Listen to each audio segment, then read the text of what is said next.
بالله من الشيطان الرجيم.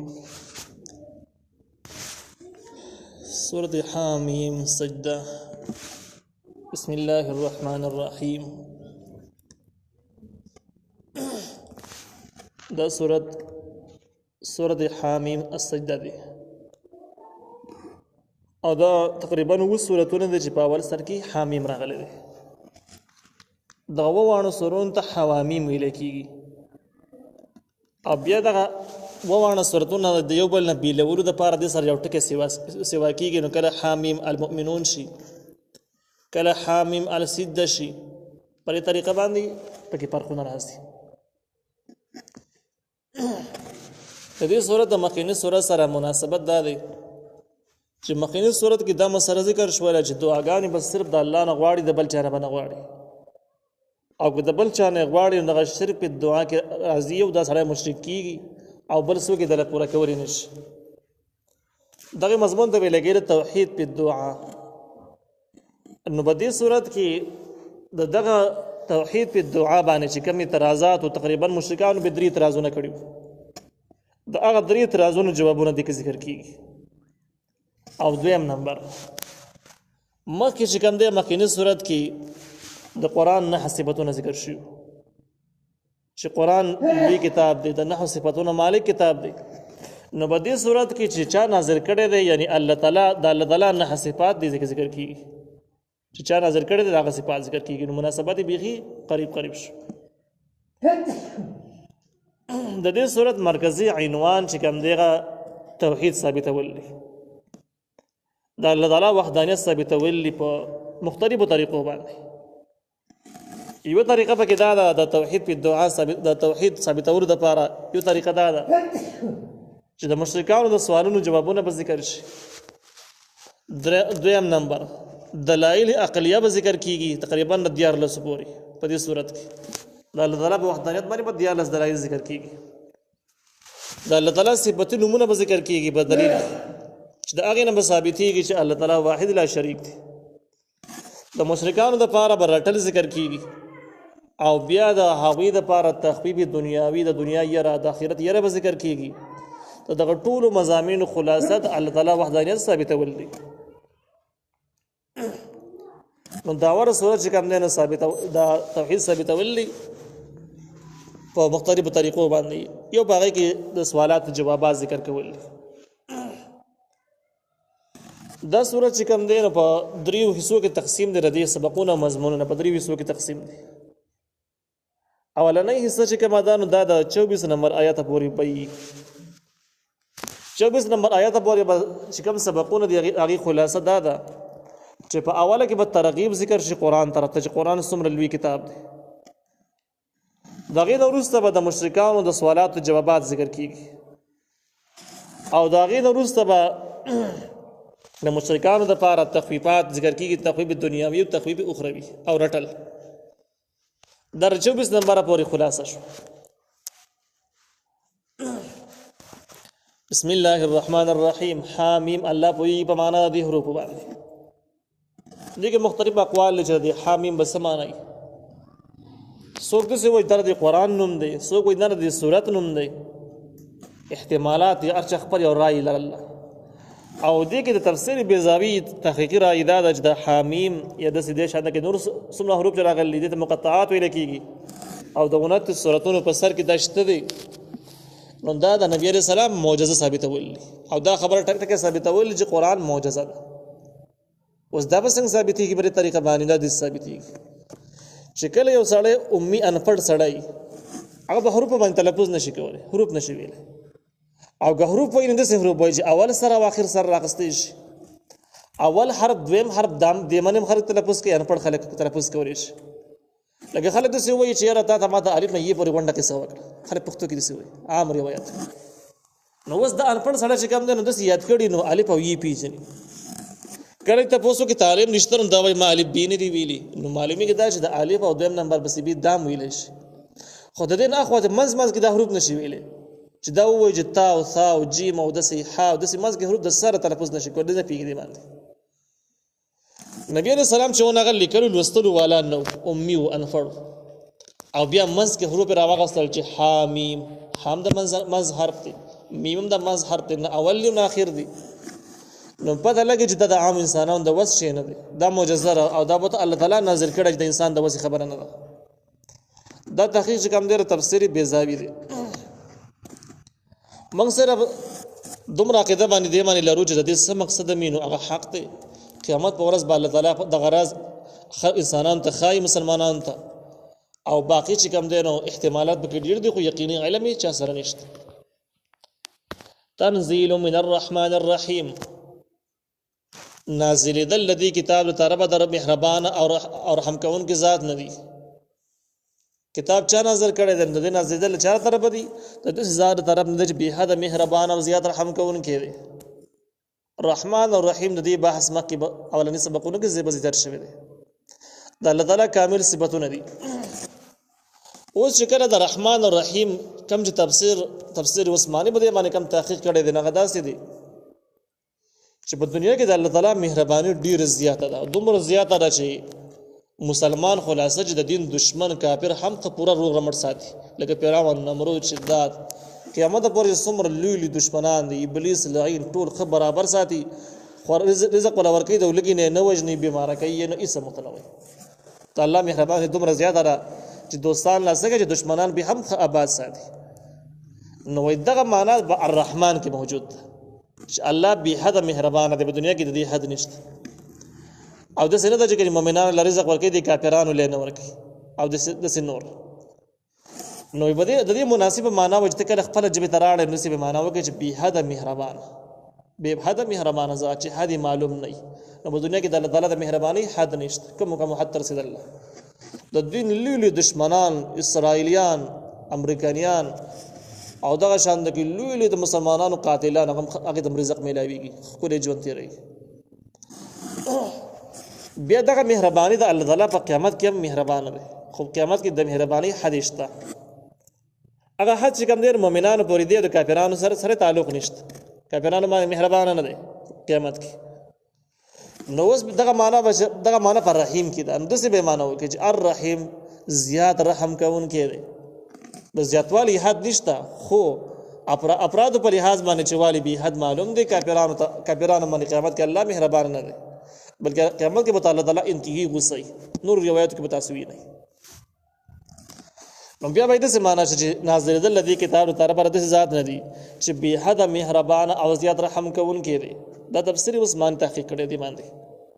او چې په دې کې لفظي ترجمه کې اکثر مفسرین چې کوم دي ترجمه والا کسان دا هغه معنی نه دراغسته چې کوم پکار دی، معنی وې دي سي پکار دی. کتاب منفصلت آیاته، دا داسې کتاب دی فصلت آیاته چې تفصیلی بیان شوی دی، آیاتونه نه دي یا جدا جدا بیان شوی دی، مضمونونه نه دي. دوه معنی صحیح دي. نو در دې کتاب تعریف شو، صفت شو چې دا کتاب چې د کتاب لویواله معلومه. نو دې ته وګوره چې دا د الرحمن او د رحیم ذات طرف نازل شو. په خپل باندې اندازه ولکه د بسن کتابي څومره درجه کتاب وي. بیا مضامینو په اعتبار سره چې وګورئ نو فصلت آیاته تفصیلی بیان شوی دی، آیاتونه نه دي. هر آیات مطلب بیخي واضح تاسو به پوهیږئ. او د فصلت معنا هم د جدا جدا ذکر شوی دی، یعنی دې کې تخفیفات جدا دي، احکام جدا دي، تاریخ پکې جدا دي، زواجر پکې جدا دي. نو هر مضمون جدا جدا خسته انداز باندې بدی قرآن کې د نشتري موجود. قرآن عربی دا قرآن د عربی کې لقوم یعلمون، د قوم د پاره چې پويږي. هغه خلک د یعلمون معنا دا د دانشمن او خيار سړی عقل کار کوي او د منځان پويږي. ته دینه پته لګي چې قرآن باندې هر سړی ځان نشي پويولای. چې کوم سړی عقلمن نه ابي ځان نه پويږي، چې کوم عقلمن دی به ځان پويږي. دي کې فرق دی. نو په دې طریقه باندې عقلمن خلک معلومه دي نه معلوم کړي چې هغه په قرآن پويږي، او عقلمن هغه خلک او د بیوقوف خلک معلومه نه قرآن په مخالف دي، دشمنان وي، قرآن ته اهمیت نه ورکړي. دا د بیوقوف خلکو علامات دي. دغه تحقیق چې کوم تفسیر احسن کلام ذکر کړی دی، بشیرن زیر ورکون کې دی، و نذیرا او ير ورکون کې دی. زیر هغه چاته ورکوي چې کوم د قرآن منون کې خلک دي، او ير هغه چاله ورکوي چې څوک د قرآن مخالف خلک دي. فاعرض اکثرهم نو بیا مخ اړای اکثر د دوی نه فهم لا يسمعون نو دوی وګ هم نګدي. اعراض چې کوم دی تفسیر بیضاوی تحقیق مطابق درې قسمونه دي. د قران ناظره د سر نه زده کول بالکل غیر ضروري ګڼل، د اول سر کې مخ اړول. دویم سر کې په دویمه حیثیت باندې چې قران ناظره باندې کده پویم شي خو د قران علم عبس او بے فائدې ګڼل او د باندې د لپاره خواري نه کول، نه زده کول، ماحول ته نه جوړول. دا په دویم حیثیت باندې اعراض شو، مخ اړول شو. او دریم حیثیت په اخرنۍ حیثیت دا د قرآن علم وکي خود دا علم خلکو ته رسول، عملي کول، ناپیزول او سوچ نه دا فکر نه دا د څنګه ناپیزيږي او دا قرآن څنګه د حکیمیت کتاب دا فکر نه نو دغه هم مخ اړون کې حضرات شو. نو بده کې د اخرنۍ کې د شي ډېر علما په کې هم شاملي په اعراض کې چې هغه به علم کړی خدا فکر او دا غم به وسد سره نه چې دا کتاب د ناپیزولو کتاب دی، د حکیمیت کتاب دی، د یوازې تلاوت او د ختم کتاب نه دی، او د یوازې د جماعت او د محراب پورې محدود کتاب نه دی. نو د خلک په دنیا کې کم خلک هغه ته نظامی خلک وي. نظامی لوی علما چې کم دي په دنیا کې سلور لوی علما تر شوی دي چې نظام د پاره ډېری قرباني کړي، ډېر کړهونه تر کړي دي او په نظام چې څومره اعتراضونه شوي دي دغه اعتراضونه تفصیلي جوابونه کړي دي. او د نظامی خلکو علامات دای چې په کلی کې بیا زینې هر ځای کې دشمنی مخالف خلک مخالف ډېر زیات دي. نو پرستانو پیړو کې بدې کې امام ابن تیمیه رحمه الله ډېر قرباني ورکړي دي او ډېر جیلون او ډېر قرباني کړهونه دي تر کړي دي. دغه وخت قربانیان دي چې کله یافق نافذ شو، یافق هغه قانون د کوم چنګیزیان جوړ کړو او بدې کې څه مخلوق باندې کې شی او سبق قرآن او حدیث او سبق دندوانو احکام او صد سکانو ټول دنیا کافرانو وسود راغستري او کړي هغه نه یو قانون جوړ کړي هغه ته یافق وایو او د ویل چې زده سکار کوم چې دا ټول دنیا یو کوم چې د اختلافات ختم شي په دې کو پرمانه یو کوم. نو په هغه ټیم کې هم ډیرو خلکو قرباني ورکړل، جهادونه وکړل. دغه سربراہ چې کوم ونه د امام ابن تیمیه رحمه الله اگر چې کله چنګیز خان راووته نو ډیر خلک د چنګیز خان سره ودرېدل، مولیانو کې به علماو کې. چنګیز خان اصول دا و چې کم کس به د خدای نه منله د خدای اعلان کړو د مخه سبه وجه ابه نه پرې خو په کوم ځګونو به حمله وکړه انسانان داسې چې حیوانات به يم وجل دا به هم نه پرې خو سخت درندګي کړی دا په دنیا کې واحد تاریخي سړی دی چې په یو غنټه کې اتلس لک خلک وجلې دي. دا د یو غنټې کارنامه ده. ډېرو تاریخونو لیکلي دي چې دا د لیبرل ازم عقیدې سړی خپل خور سره واده کړی اگر چې دوی مذهبي بنیادی مذهب جو د هندو مذهب لارو د روحونو نه امداد غوښتو داسې یو شرکي غونډه کې خلکو د چاینا کې ګوبی نه میوزګینې داغي وسیدون کېدی. ګوبی د سي علاقه د په دغه ځګینو کې اته میاشتې جمعې سختي هواګان یلوځي سو راوته نشي او صرف سلور میاشتې چې کم دینو موسم معتدلی خلک راوځي چې راوځي نو دنه غوخي وچي باغ غوخي وچي سبزيان خلپل وچي غارون ته دنه کیږي او چې غارون ته دنه شي بیا اته میاشتې به غارون کې ژوند تیری دراوته نشي. نو دا سره په ذهین لګونته کې ذهین دا راوته لګ اندازې ولګ دنیا یې ولیدله چې دنیا یې ولیدله خلک منظم کو چې تاسو به غارون کې خپل ژوند ته باګو راوځي. اولی بریټانیانو شروع وکړل او د سره روان شو. په اول سر کې د خدای اعلان وکړ چې زه خدای یم چې کله فتوحات وکړو زه خدای یم. بیا خلکو سره سخت جنگونه وکړو او ډېر دې کمزورې خراب بیا ویل خدای خو نه یم خدای تعالی سورې یم یو رحمت یم الله تعالی یو رحمت یم یو امام یم. خلکو بیا خواري وکړل بیا ویل زه د الله تعالی سورې خو هم نه یم خو یو انصافي بادشاہ یم دنیا کې عدل راوستل غواړم اختلافات ختمول غواړم. څومره باطل خلک چې د بخوخو نمونه راښکاره کیږي بخوخو نمونه باندې دنیا کې خلک له دوکي ورګي. نو بیا د اختلافاتو ختمول لپاره ټول مذهبونو نه لګي پارمندر واغست یا پیخ نافذ یا پیخ چې کله د ولي کو نافذ کو نو دغه زمانه پورې چې کم در لپاره کم دلباز مليان شو کم چې دنیا پرس خلک عيش پرس. امام ابن تیمیه رحمه الله د علماء سو کې شمارلي خلک هغه ویل چې ګور د چنګیز خان خدای بم مني کزان ته خدای سوري وای دا بم مني کزان ته انصافي بادشاہ وای دا بم مني ولی به مني ول دلیل دا دی چې الله تعالی قران کې وایي چې زما د قهر او د غضب نظام وساتي. قهر او غضب نه خبرزان ساتي دا خبره خو اتفاقی ده. اوس چې کله ته چنګیز خان نه مانی نو هغه نه قهر او غضب جوړیږي تا وجني نو ول حکم شرعي حکم ول دا چې زوی مانه استو مانه تمر چپ دلیل منګړت دي خلکو ته ملحدین وای چلیان خلک چې قرآن او حدیث غلط وضاحت کوي، غلط ترجمانی کوي. بیا چې کله دغه مرحلو خلک تیر شو، دا خو په دې باندې خو تقریبا عام خلک هم پوهېده چې دا چل ول دوکهبازي ده.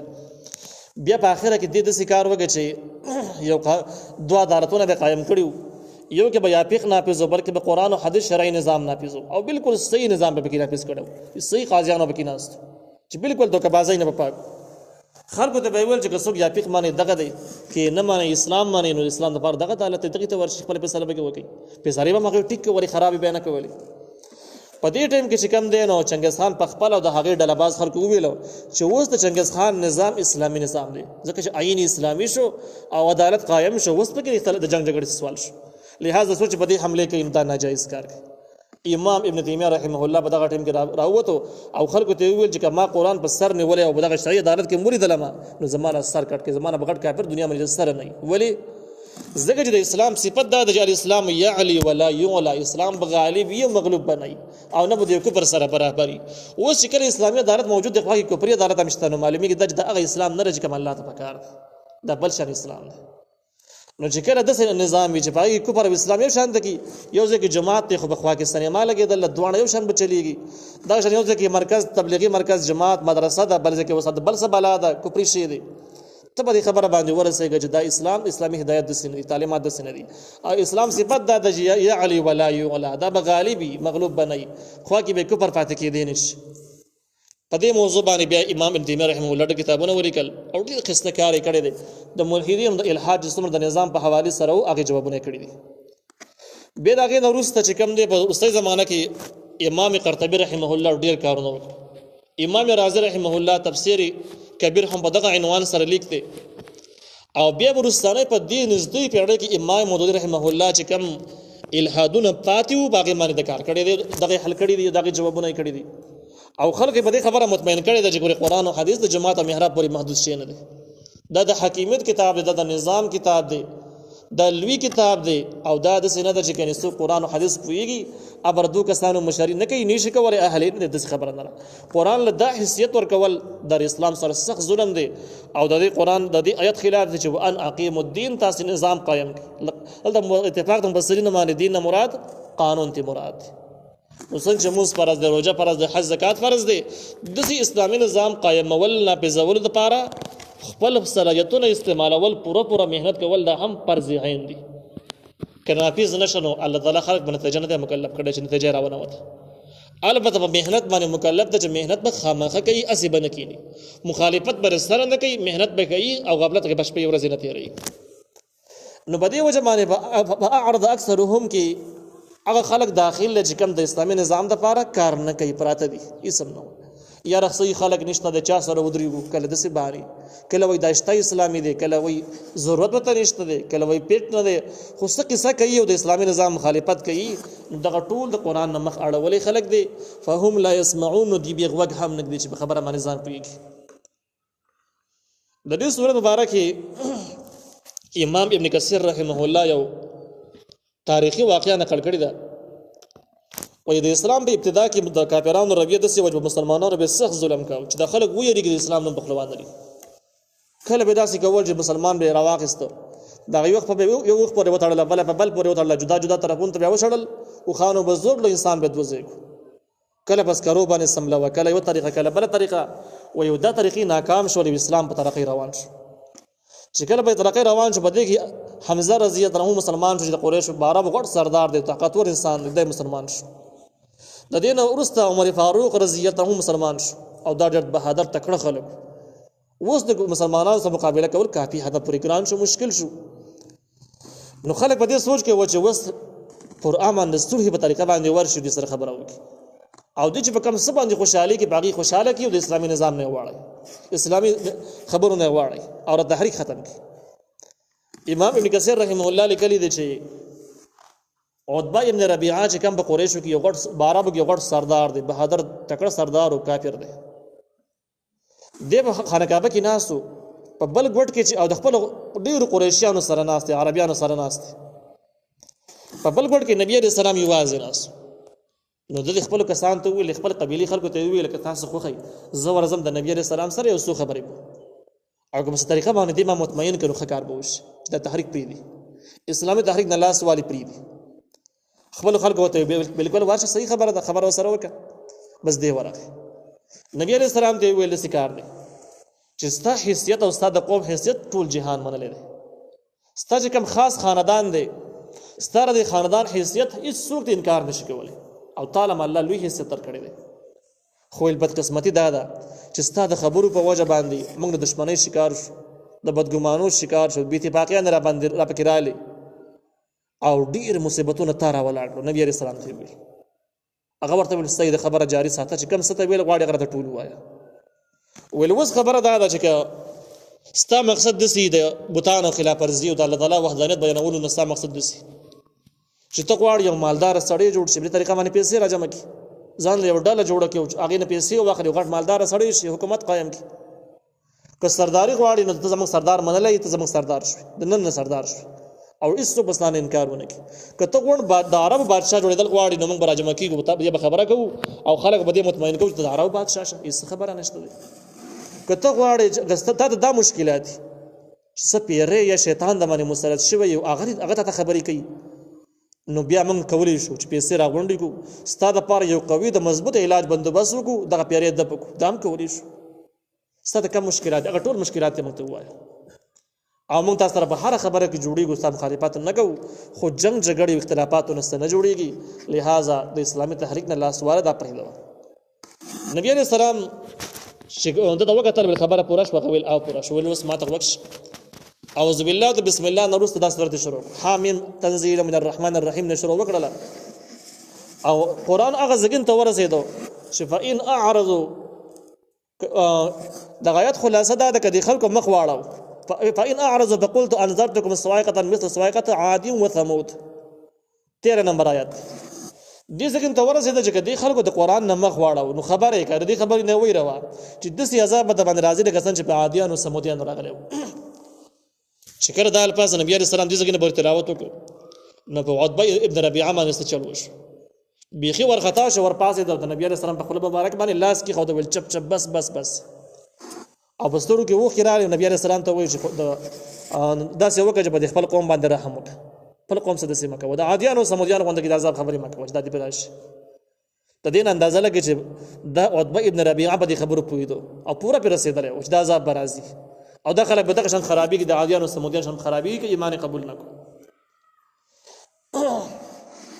نو د دې آیاتونو د نازلېدلو وجوهات هم دغه حالات دي او دغه واقعات دي د عربو ابتدایي حالات دي نو الله تعالی وی کتاب دا دسه کتاب د فصلت آیاته چې تفصیلی بیان شوی دي آیاتونه دي قران دی عربیا په عربی ژبه کې د قوم یعلمون د قوم د پاره چې پویږي د قوم د پاره چې هغه فکر کوي او د عقل نه کار اخلي بشیرا زیر اور کون کې دي و نذیرا او ير اور کون کې دي فاعرض اکثرهم نو بیا مخ اړي اکثر د خلکو نه فهم لا يسمعون دوی وګ نګدي او چې وګ نګدي نو فکر به کم زګین نو کې په خبره بسنګ پوي شي او د اسلامي نظام د پاره بدی بیا مستقل فرد څنګه جوړیږي دا خود سره نه کیږي وقالوا اديب بالقلوبنا في اكنه زمن زرونه په پرده کې دي مما تدعونا د هغه خبرونه چې ته موږ را بلی الیه هغه ته وفي اذاننا ذنب وغونو کې وقر کونواله دي ومن بيننا وبينك حجاب زمن او ستاسو منځ کې وغټه پرده ده فعمل د عمل کا وخپل اننا یقینا مونږه عاملون عمل کوونکی یو خپل دا دوی سوال دیراله نبی عليه السلام ته ویل چې ګوره ستا خبرې ته موږ وګ نګدو او زموږ په غوږونو کې دومره خبرې شته چې هغه ډېرې دي بس زموږ غوږونه درانه کاڼه کړي دي پوره دي نو ستا وعظونو نصیحتونو ته وګ نګدو یوه خبره شوه که ته موږ ته معجزې ښې نو زموږ تر منځ کې غټه پرده ده هغه پردې د وجې نه موږ معجزې نه یو څه پرده ده ولې زموږ تاسو منځ کې پخې دشمنۍ دي او دشمن خبر سړی چې پیغمبر شي او معجزه مو خینو ویل موږ یې نه جهادت زد بیا ورته ویل چې بس خلاصې دا شوله ته په خپل دین عمل کوه خپل کار کوه موږ خپل کار کوو بت پرستی نه پرېږدو داسې به کوو دا دوی اعتراض شو او نبی علیه السلام ته دا خبرې دپاره کوله چې د تحریک نه د اسلامي خبرو نه لاس واخلي د کار پرېږدي الله تعالی جواب نازل قول ورته وایي انما انا بشر مثلکم یقینا زه انسان یم ستاسې په شان کې دغه د سوال جواب وشو جواب دا دی چې تاسو وایئ چې غوږونه هم داسې دي یو موږ داسې یو پرده کې یو د سره یې منو نو د سره چې ونه منئ زه به دې باندې مکلف نه یم چې تاسې به مسلمان وم ځکه زه خو انسان یم انسان خو دونه لاس نه لري چې دونه وس نه رسېږي چې په زړونو کې پټ اثر وکړي خلک مسلمانان کړي دا خو د سره نشم کولی ستاسو په شان انسان یم خو دې خو نه یم چې په زوره مسلمانان کړي البته دونه فرق را پکې شته یوحى الی چې ماته وحي کېږي انما الهکم اله واحد چې یقینا خدای ستاسو خدای یو دی د دې خبرې ماته وحي کېږي او چې وحي کېږي نو په دې خبره ما یقین دی زما بیا عقیده عمل ستاسو خپله خوښه شوه فاستقیموا الیه تاسې کلک شئ دې وحي ته واستغفروه د الله نه بخنه غواړئ وویل للمشرکین او هلاکت دی د مشرکانو لپاره علمات د الله تعالی حکم دسي دی او زه به دسي کوم او تاسو چې څنګه کوئ هغسې وکړئ